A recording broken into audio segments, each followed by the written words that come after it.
Are we looking forward to cooperation here, or actually really disagreement? Because whether it's climate change or whether it's trade, President Trump has set out a course that seems quite different from that of a lot of the other 19 leaders. I would say actually the scope for cooperation still is much greater than is commonly recognized. In the briefing that was provided by Gary Cohn in advance of President Trump's visit to Europe and the G20, he said that the US was centrally focused on resuscitating global growth. That is fundamentally an agenda of cooperation. Indeed, it's been the central focus of the US position since the start of the G20. And when you look at the agenda there and you look at what's happening, monetary policy has lost its steam. Everybody agrees that tax policy and fiscal policies need to be more growth-oriented, and that investment, particularly investment in infrastructure, is a common challenge across the world. So there are many areas where there is tremendous scope for cooperation, and there are issues, particularly with respect to trade and with respect to climate change, where there are differences of views. And yes, it is fair to say that the rest of the world has a different view than President Trump on those issues. Mark Yusko, investors and market participants used to hang on every word of this administration at the beginning of it because they were waiting to see what would happen with economic policy. As we approach this G20, is this a G20 that's of more interest maybe to Secretary Tillerson than it would be to, say, Secretary Mnuchin?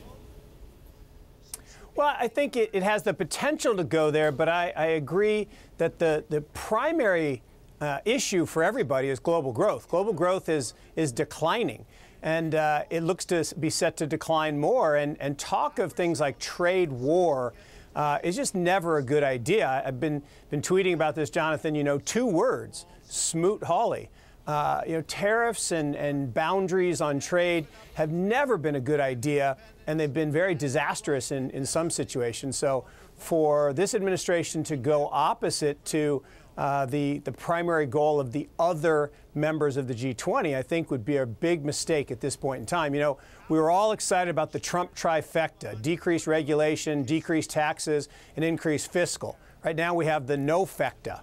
We have no progress on any of those 3 things. So I don't really get it. Amar, the tail risk has always been the likelihood of protectionism, but for many people over the last several months, it was a story of negotiations, the threat of protectionism to secure a better trade deal. Do you actually see that tail risk materializing over the coming months, at least to some extent? Yes, I think there is. I think that... Amar, please. I think there is a material risk. And therefore, a meeting like this is very important so that President Trump can hear directly from his fellow leaders that a cooperative world is better than a confrontational world. And I think in the area of trade, for example, there are mechanisms to deal with, unfair trade practices. We have the WTO. And one of the things about the WTO is that the US has been tremendously successful in bringing other parties to the table and to getting a fair resolution.